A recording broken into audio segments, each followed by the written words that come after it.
इस बिल्कुल मैंने अपने फेस के अकॉर्डिंगली फिर भी मेरी बेस जो है ना वो ब्लैक हो गई, डार्क हो गई, खराब हो गई। अस्सलाम वालेकुम जी, आई होप आप सब बिल्कुल ठीक ठाक होंगे, खैरियत से होंगे। प्रोफेशनल मेकअप कोर्स के क्लास 5 में आप सबका बहुत बहुत वेलकम। हमने लास्ट वीडियो में देखा कि फाउंडेशन की सिलेक्शन कैसे की जाए, अंडरटोन्स को कैसे जाना जाए।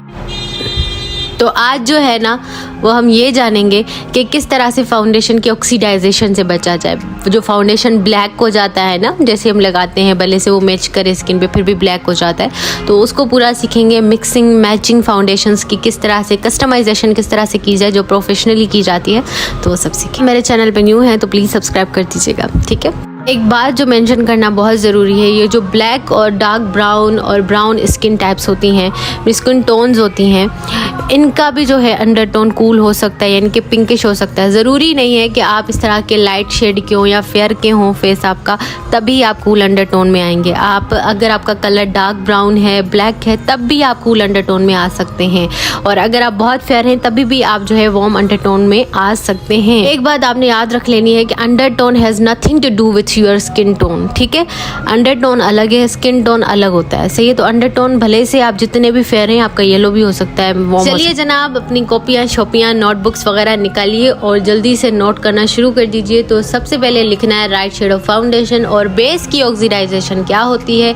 ये ऑक्सीडाइजेशन क्या होती है, बहुत बार ये वर्ड सुना होगा, ऑक्सीडाइज ऑक्सीडाइज, ये क्या है भाई, आखिर होता क्या है? मसला नहीं, मैं बताती हूँ कि ये ऑक्सीडाइजेशन क्या है। सबसे पहले तो अगर आप जो है ना प्रेजेंट लिखने वाले हैं तो प्रेजेंट मत लिखिएगा, मैं कुछ आपको बताऊंगी, आप वो लिखिएगा, ठीक है। कुछ चैनल में करेंगे के तौर पे, जब हम एप्पल काटते हैं, ठीक है, सेब काटते हैं, अगर हम इसको थोड़ी देर बाहर रख लें, बाहर रख दें, तो क्या होता है, वो काला होना शुरू हो जाता है, ठीक है, ब्राउन। और हम बनाना काट के रखें तो वो भी काला होना स्टार्ट हो जाता है। ऐसा होता है ना। सेम वे है कि जब हम फाउंडेशन फेस पे अप्लाई करते हैं और हम बाहर जाते हैं या जैसे ही अप्लाई करते हैं, यानी कि वो ऑक्सीजन के साथ वो कांटेक्ट में आता है, तो वो क्या होता है, डार्क होना स्टार्ट हो जाता है। ऑयल्स और उसके जो पिगमेंट्स हमारे स्किन के होते हैं वो छूटते हैं, वो फाउंडेशन के साथ मिलके एक अलग ही कोई पिगमेंट बन जाता है, जिसको कहते हैं बेस की ऑक्सीडाइजेशन।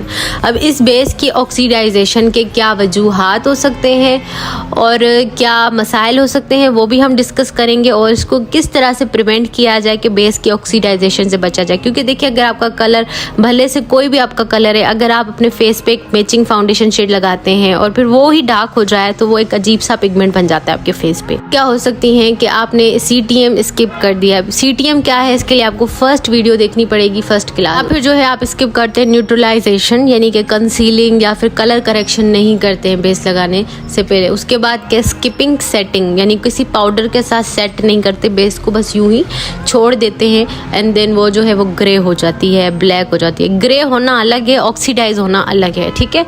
तो ग्रे जब होती है ना बेस, तो आप अपनी स्किन से फेयर टोन लगाते हो तो वो ग्रे हो जाती है, लेकिन जब आप स्किन के साथ बिल्कुल मैचिंग लगाते हो तो वो हो जाती है ऑक्सीडाइज। आखिर ये ऑक्सीडाइज क्यों होती है? अब बहुत सारे लोग बोलते हैं कि ये बेस ऑक्सीडाइज नहीं होती। नहीं, हर बेस ही ऑक्सीडाइज होती है, थोड़ी या बहुत ज़रूर होती है। तो आपने ये कभी नहीं सोचा कि कौन सी बेस लें जो ऑक्सीडाइज नहीं होगी। ऑक्सीडाइज हर बेस होती है जब वो ऑक्सीजन के कांटेक्ट में आती है, आपका पिगमेंट फेस छोड़ता है, ऑयल छोड़ता है, तो वो ऑटोमेटिकली जो है ऑक्सीडाइज होकर डार्क हो जाती है। लेकिन इस चीज़ से कैसे बचा जाए, वो आज पढ़ते हैं। सारी गर्ल्स कहते हैं कि सर्टिफिकेट कैसे मिलेगा। सर्टिफिकेट बस एंड पे मिलेगा कोर्स के, जब इसकी लास्ट वीडियो आएगी।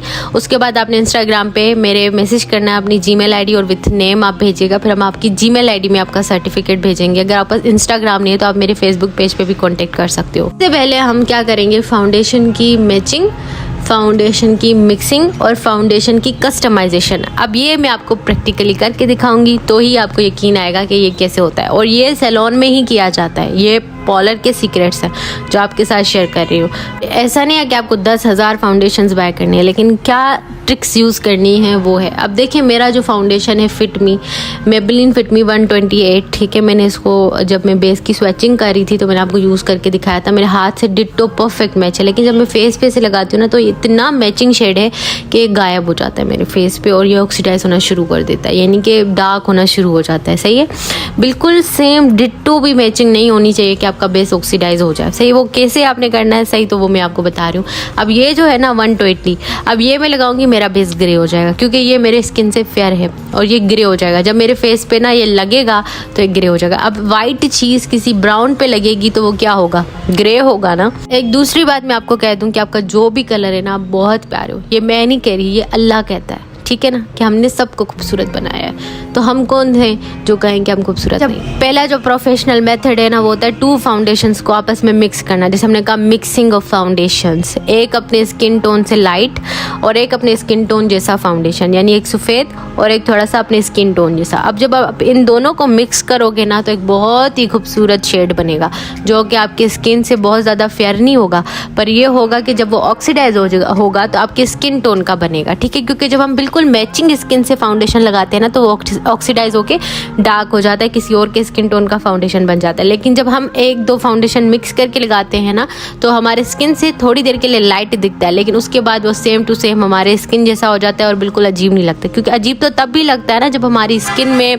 लग के वो कोई और कलर बन जाता है। ये आप देखें शेड के, ये कितना खूबसूरत शेड बन गया। जब मैं फेस पे इसको लगाऊंगी तो ये बिल्कुल सेट हो जाएगा थोड़ी देर के बाद, ठीक है ना। ऐसा नहीं लगेगा कि मैंने कोई आटा लगा लिया है। दूसरा मेथड है, आपके पास होना चाहिए कंसीलर। आपके स्किन से लाइट कंसीलर होना चाहिए, फेस से लाइट होना चाहिए, ठीक है ना।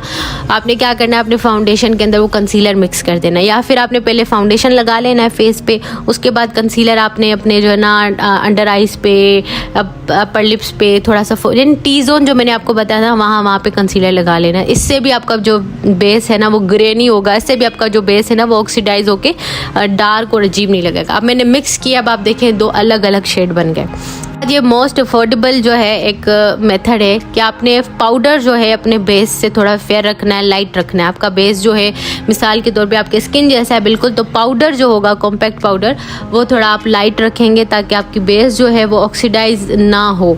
यानी ऑक्सीडाइज हो भी जाएगा तो हम उसके ऊपर जो पाउडर लगाएंगे ना, तो वो पाउडर का जो टिंट होगा वो रहेगा हमारे फेस पे, वो ऑक्सीडाइज होकर हमारी स्किन जैसा बन जाएगा, ठीक है।